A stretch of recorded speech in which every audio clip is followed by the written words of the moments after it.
alumnus of our unit and served 4 years as an AFJROTC cadet for Piscataway High School, units NJ-761. He worked as an NCO for athletics in his sophomore year, became the director of athletics in his junior year, and finished off senior year as the Deputy Kitty Hawk Commander. He was also on the drill team for 3 years. Thaddeus has contributed much to his community during his high school as a cadet, helping everyone that crossed his path. His devotion to our country eventually led him to making the best decision of his life up to this point. He officially enlisted in the Air Force on November 17, 2015, and now I'll add my comments to that. This is a monumental moment because I've known TJ since he was a freshman, and if you notice in what they wrote up, there is no mention of freshman year. That would mainly be because we weren't sure, and he wasn't sure, if he would make it beyond freshman year. But look at him now.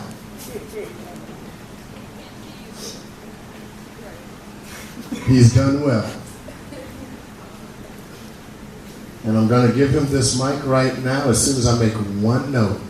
This is the first time in 5 years that there is food on a plate in front of TJ. And I now present you United States Air Force Airman First Class Thaddeus Quarless.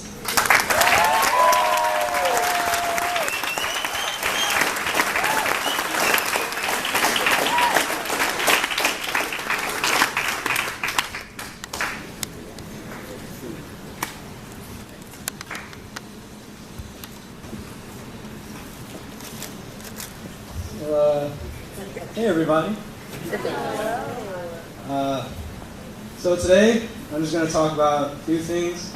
They're probably lectures that everyone has gotten from their parents, grandparents, aunts, uncles, whatever you got in the past. But I'm just going to say them again and personally confirm how true these lessons really are. So first off, motivation is key. Second, nothing, good or bad, lasts forever. And finally, family is everything. Absolutely. I chose these 3 topics because they are lessons I learned very quickly between senior year and processing to being here, right now. Alright, so now let me start with the motivation part. So, September senior year, I take my ASVAB. For those of you that don't know, that's the Armed Services Vocational Aptitude Battery. I get a decent score on it, and I'm like, cool, I can go to a recruiter's office, and they'll actually give me a good time of day now. But it turns out that I didn't have to, because that same day, Chief gave us back our scores. Sergeant Sapikowski, my recruiter, was there to review the scores with us. So, you know, he just breaks it down for us, lets us know how it's scored, and all that jazz, and then we get dismissed. So now I'm like, awesome. Now I can bombard him with questions about the Air Force and all that stuff. He starts off by, giving me basic questions to answer just to make sure like I'm qualified. And then I made the mistake of telling him that I had childhood asthma, and I was like 5. He says that would actually disqualify me if I was to go up to base and try to join at the entrance processing station. So what I have to do is bring him all my medical records from the day I was born up until now. So I spent from September until November getting all that together. Finally, I get to go to his office, and he can finally start processing it. First thing he does is he put me on a scale, and I'm actually 5 pounds over my max weight. So he tells me he'll schedule me for a MEPS appointment next month because I have to lose at least 10 pounds before he can continue. So now December comes. I'm 10 pounds lighter, and everything I'm hoping will go well. So I go down to MEPS, do the whole processing thing. I'm pumped because I'm like, all right, I'm going to get to swear in now. I get down there, and that's actually the exact opposite of what happened. I get down there, and they look at my medical records, and they're like, oh, you have childhood asthma. And I'm like, yeah, that's why I have the medical records. So he's like, so that you knew. He's like, well, no, we can't take this. What we're actually going to have to do is send this up to some general at headquarters, like some head doctor, so that he can approve my waiver for me to enlist. So that ends up taking 2 months for source to come back, and they also told me I needed a pulmonary function test that I had to get done. So I was like, okay, get all that stuff, sends it up to the Surgeon General, and then 2 months later, Sergeant Staff called me. He's like, hey, so like your stuff came back in. I'm like, oh wow, great, because it's not like February or anything. He's like, so he sets me up for another appointment. I go back to MEPS, and they disqualify me again because my pulmonary function test was expired. It expired in the time that it took to hear back from the Surgeon General. So they were like, okay, yeah, so I guess you can try again. And actually, this one doesn't count. We're just gonna do one with you. I'm like, oh, you couldn't have done that like the first time? But whatever. So now I head down for the third time to MEPS, and I'm like, all right, this is it. Like, I have my test, I have my whole package set up. This is awesome. I'm gonna get to swear in today. No. It turns out that they're like, all right, well, yeah, so like your physical's good, you're healthy, you obviously don't have asthma. Oh, thank you. And they're like, all right, so now we're gonna send your package back to the Surgeon General for approval. And I'm like, wait, what? Like, I don't get to swear in again? They're like, no, because now we get to give you your waiver, and now you don't have to come back. I'm like, all right, cool. That actually ends up taking 2.5 months this time. So now it's May, and Sergeant Staff finally gives me a call, and he's like, hey, yeah, so your stuff came back in. I'm sending you down to MEPS for your swearing. That's all you have to do. I'm like, this is awesome. Fourth and final time, I finally got to go down to MEPS and swear in. I got my cool little Air Force shirt from Sergeant Staff to show that I was joining. So, yeah, it was like now after that, it was just waiting for a ship date to pop up. So now fast forward to summer, and I'm working at the high school summer camp for God knows how many hours. To be honest, I lived there. Major can attest to that. He saw me like every time he was down there. But yeah, and I'm sitting in an office. It is July 13th. I'll never forget it. This is like one of the most exciting days of my life. I'm sitting in my supervisor's office. We're talking about something. I don't know. It's my supervisor and like other leadership. And then my phone starts ringing. And I'm like, okay, well, I'm in the office of my supervisor, so I check it to see if it's like, my mom or anything, so that I can just press ignore and continue on with my day. Kidding, Mom. But no, I look, and it's actually my recruiter. So I'm like, okay. And I walk out of my supervisor's office. She's like, TJ, where are you going? I'm like, hold up. And I leave, and I pick up the phone, and he's like, hey, TJ, I got you a security forces contract for November 17th. And then he starts, going into the details of like how it's gonna work. I've already said yes like 10 times in my head, but I'm just gonna let him finish. And then I'm like, yes, Sergeant, I'll take the ship date. Not even thinking that that's actually, Thanksgiving, Christmas, New Year's time. I'm just like, yeah, sure, I'll take it. He's like, awesome. Long story short, there were a lot of hurdles.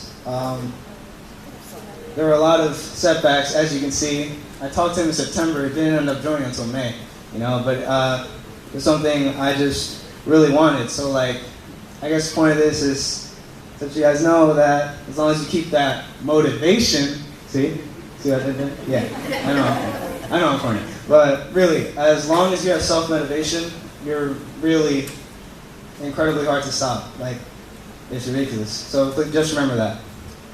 Okay, so now it's time to tell you about how, regardless of if stuff is really bad or really good at any point in time, it's really not forever. And sometimes, remembering that, it helps you out. So once I knew I was leaving, I guess you could say I started enjoying my last few months of freedom. But at the same time, I was in the biggest rush to leave. Like, I literally would have days where I was like, oh my God, today's so slow. Or like, I'm bored, like, can I leave already? Just ignorant stuff that I blurt out from time to time. I guess it's also because it had to do with the fact like all my friends are already like in college, working towards their majors, or like I had friends that were already in the military. Nico was in basic, Matt was finishing up boot camp, Abby was already in A school, and I'm sitting, and I'm just sitting like in my basement playing my Xbox, like, all right. But you know, my father has told me on multiple occasions, el que corretea la sopa se quema, which means when, you know, your parents serve you the soup and you're starving, and then you go and you just, oh, I'm eating because I'm hungry. You're gonna end up burning yourself because the soup's really hot. You just gotta wait. You gotta wait your turn and be patient. Little did I know how much I took that stuff for granted, because before I knew it, that giant load of time I had between July and November literally disappeared. Like, I was on a plane to San Antonio so quick, I didn't even notice it. Yeah, so now head to basic training. We get to Lackland, get a little briefing from the MTIs, and traditionally we get yelled at to get off the bus, screaming in our faces, basically everything you'd expect on day zero of training. All the recruiting issues, all the rushing to leave. I'm finally where I wanted to be, and literally it was like 3 hours in, and I was like, when do I go home? Like, when is this over with?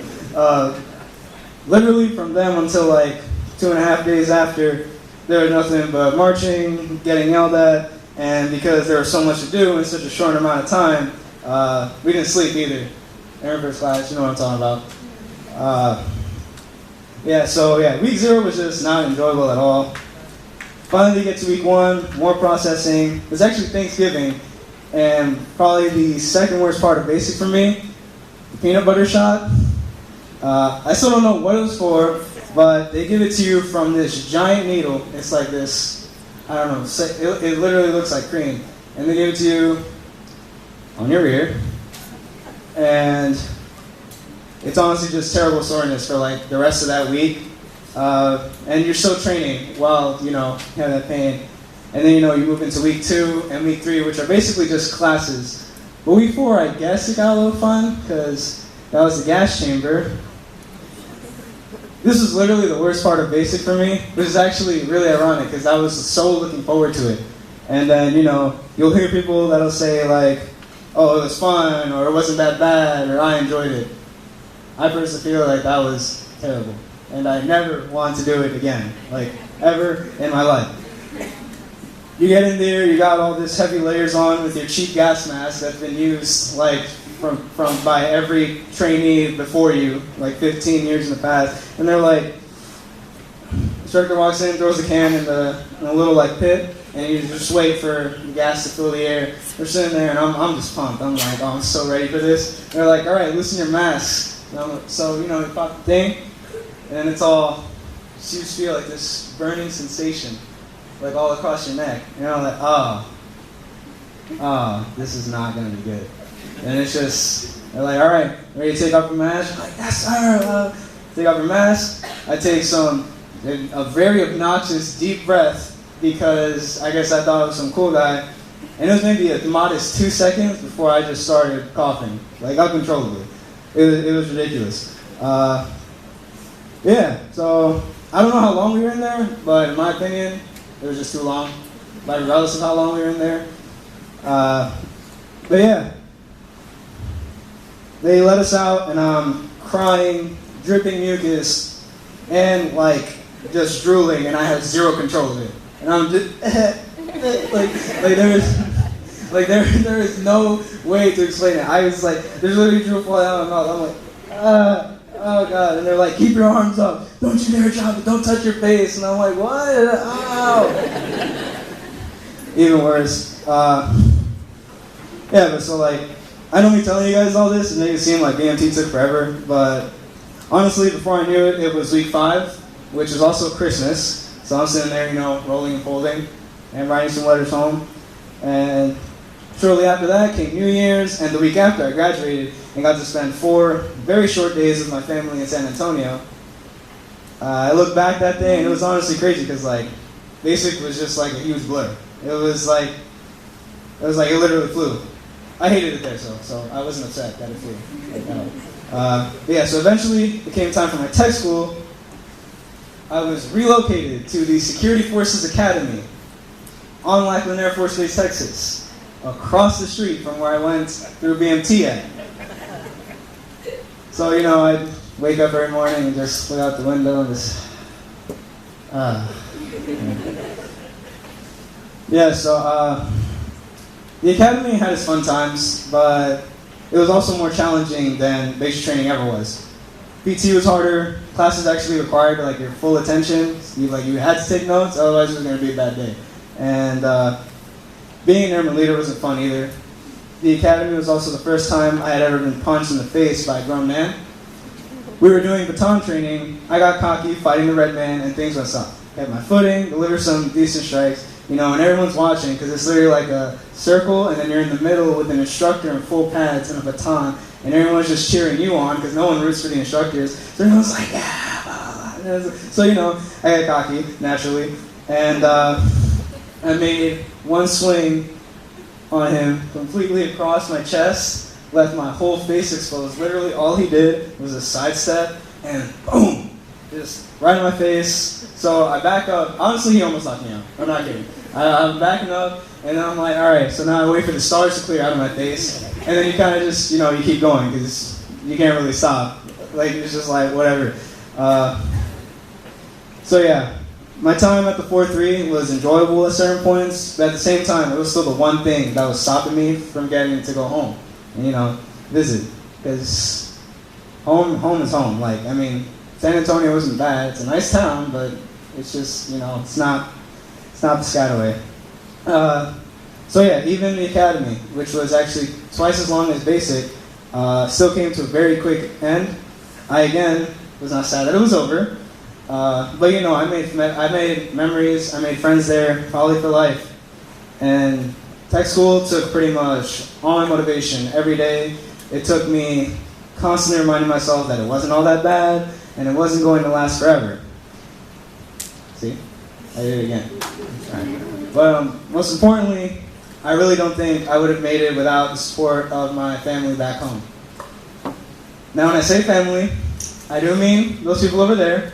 But I also mean, you know, extended family, your mentors, your best friends since childhood, that girl you low-key had a crush on through high school but you didn't say anything because you were scared, your coworkers from an old job, old teachers, basically anyone who's back home rooting for you, you know. I don't want to go ahead and speak for all newly enlisted or commissioned in the room, but honestly, that was my backbone. Like, if I felt discouraged at any point in time, or I thought that giving up was even one of my options, I just remind myself about how, you know, I have family back home and everything, and that people back home would want me to keep going. You know, you really don't realize how good you have it until you spend some time away from what it is that you actually have. And though it's been almost a month, I remember landing in Newark on the 29th, clear as day. Touchdown, pilot does the thank you for flying with blah blah blah, or whatever they say, and without even realizing, I got teary-eyed. I was so happy to be back in my crappy state. I was like, this is awesome. I love Jersey.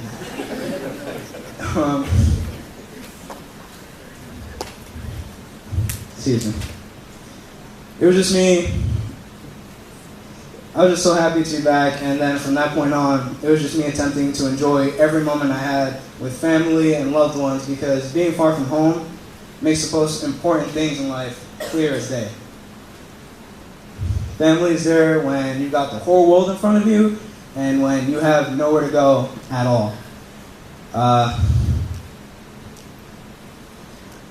No matter how hard you may try to get rid of them, your family will always be there.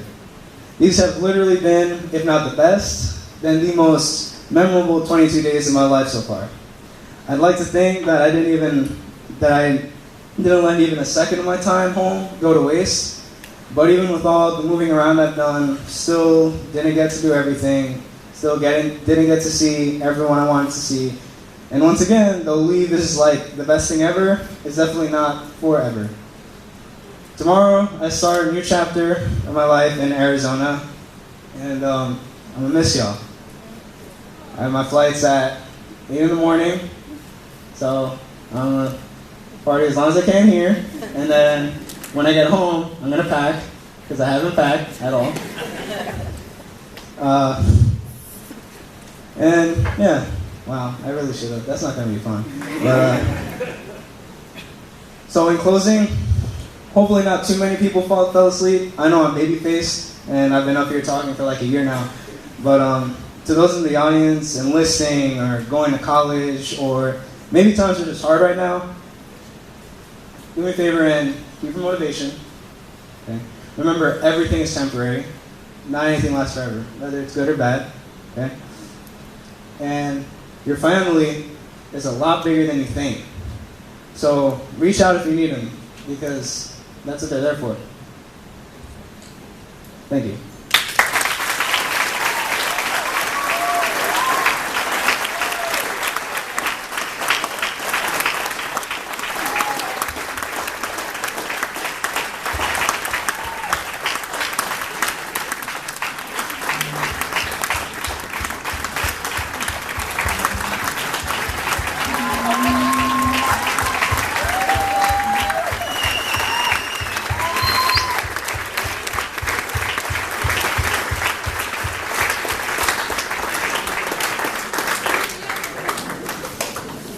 Thank you, Airman First Class TJ Quarless, and if you could you just please go to the center? We would like to take this moment to thank Airman First Class Quarless for coming out, especially as he's shipping out tomorrow, and he doubtless has a lot of stuff to do. So as our first token of appreciation, we would like to share with you one of the memories you made here, last year in fact, and give back to you the Unarmed Dual Exhibition Trophy you won last year. So thank you.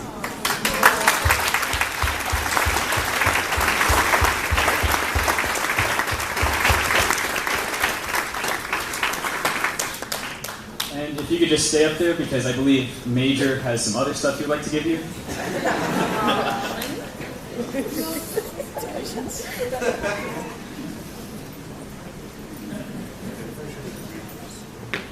Oh, it's a private moment, so I'll just hold on a second.